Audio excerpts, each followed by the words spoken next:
Who wants this joint? You gentlemen have a good night. We're closed. What's your name, wise guy? Payne. Listen, Payne. I don't think you fully understand. See, this place has what you call sentimental value to my community. Now, you take the deal before I take it off the table. Beat your ass with it.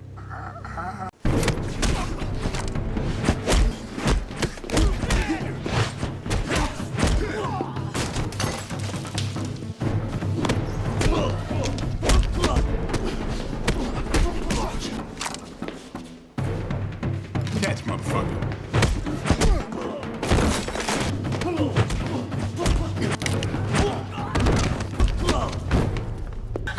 Hey, you okay?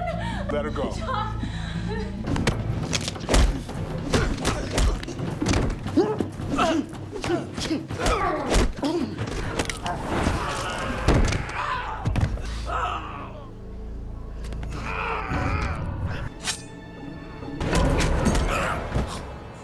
Doesn't ring a bell. How about now? Can one of you call security, please?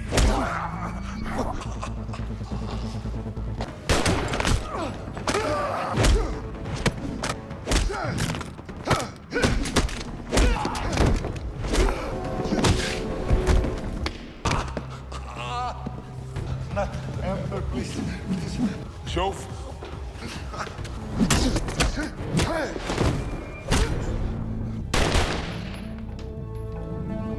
Yeah, that's right. You should have checked your ammo.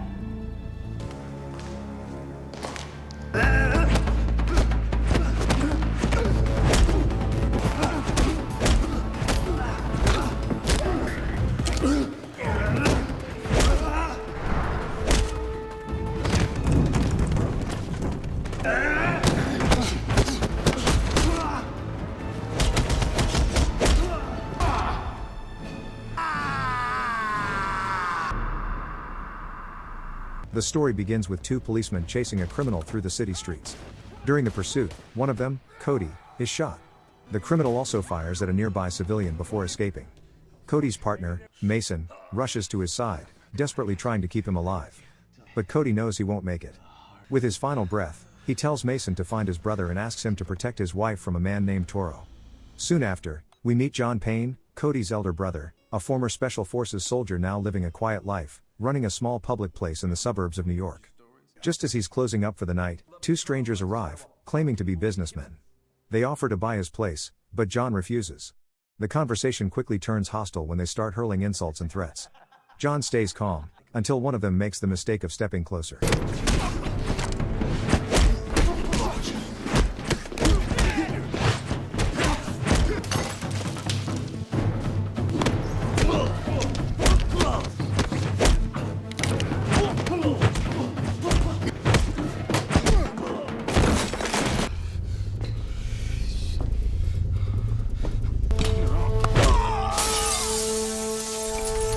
The fight is quick, brutal, and decisive. But just as the dust settles, John receives devastating news. His brother Cody has been murdered. The next day in Romania, John visits Cody's superior, Briggs, who explains that Cody was killed during an operation against a powerful criminal syndicate. At Cody's funeral, Mason looks completely broken. Briggs and several officers are there, along with Lacey, Cody's ex-wife. After the ceremony, John speaks with Cody's friend, Valley, who believes Cody's death is connected to his informant, who was captured and killed by the syndicate's leader named Toro. Valley explains that after the informant's death, Cody became Toro's next target. John promises to speak with Valley again once the funeral is over. Later that night, Mason follows up on a lead and spies on the syndicate. He's stunned to see Lacey meeting with Jovic, Toro's ruthless right-hand man. After they leave, Mason sneaks inside to search for evidence, but his cover is blown, sparking a violent gunfight.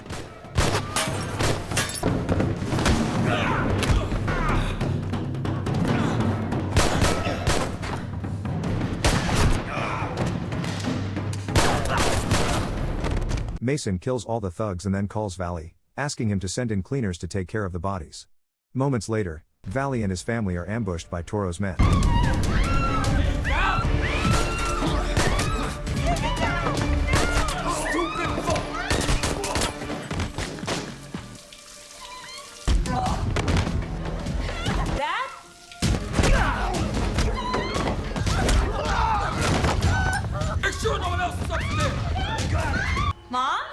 Dad?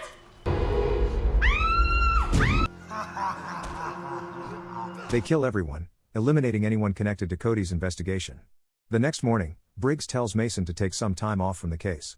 But once Briggs leaves, Mason secretly calls John and arranges to meet him at a local bar. When John arrives, he's surprised to see his ex-wife, Skye, working there as a dancer. As he's talking with Mason, John notices Skye being harassed and dragged away by a group of men. He follows them inside, calmly asking them to let her go.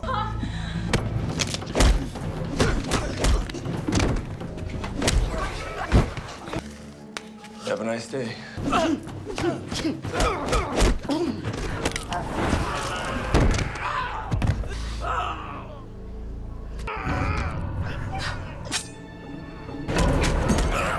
John saves the girl after dismantling the thugs, and he tells her to go home. Later that night, Mason finally tells John the truth. Cody, Valley, and Mason had been investigating Toro's syndicate together. Toro runs everything through Jovic, his brutal second-in-command, and it was Jovic who killed Cody. Mason also reveals that the bar therein actually belongs to Jovic, who visits regularly. As Mason leaves the bar, he's suddenly ambushed by a group of men.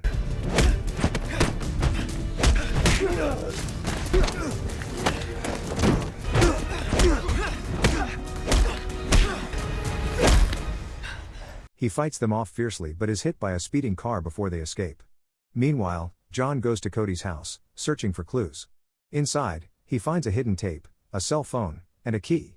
On the tape, Jovic is seen torturing Cody's informant, and Toro appears, shooting him, though his face remains hidden. The phone contains Cody's final video message, where he explains that he stole €5 million from Toro's syndicate and hid it somewhere safe. The key is the only way to access it. Suddenly, John receives a video call from Jovic, who is torturing Skye and her friend. Jovic demands to know who sent John to his place. When they refuse to answer, Jovic kills them both. Enraged, John's calm disappears. He storms Jovic's gym. Yes, that's it. That's the Jovic. Doesn't ring a bell. How about now? Can one just call security, please?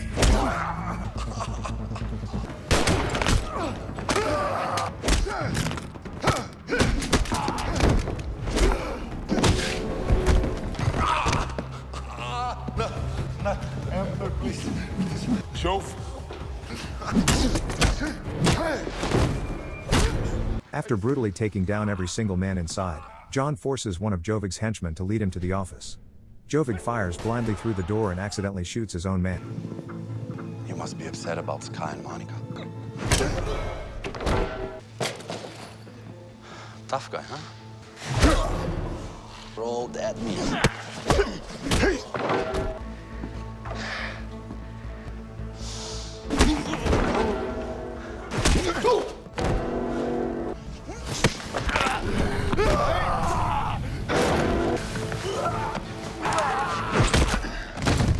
John finally overpowers Jovic and kills him.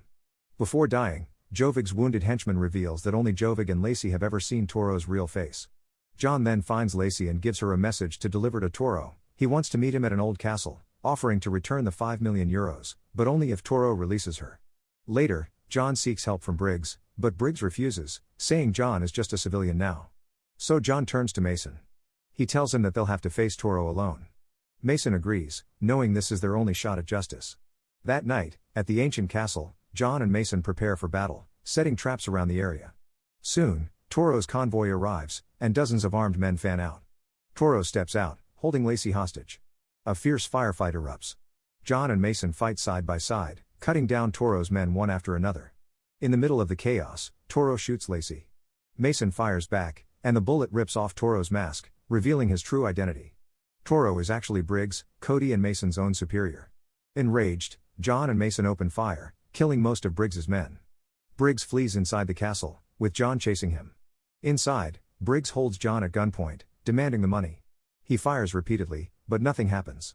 John reveals that he secretly replaced Briggs's bullets with blanks and that Lacey's death was faked.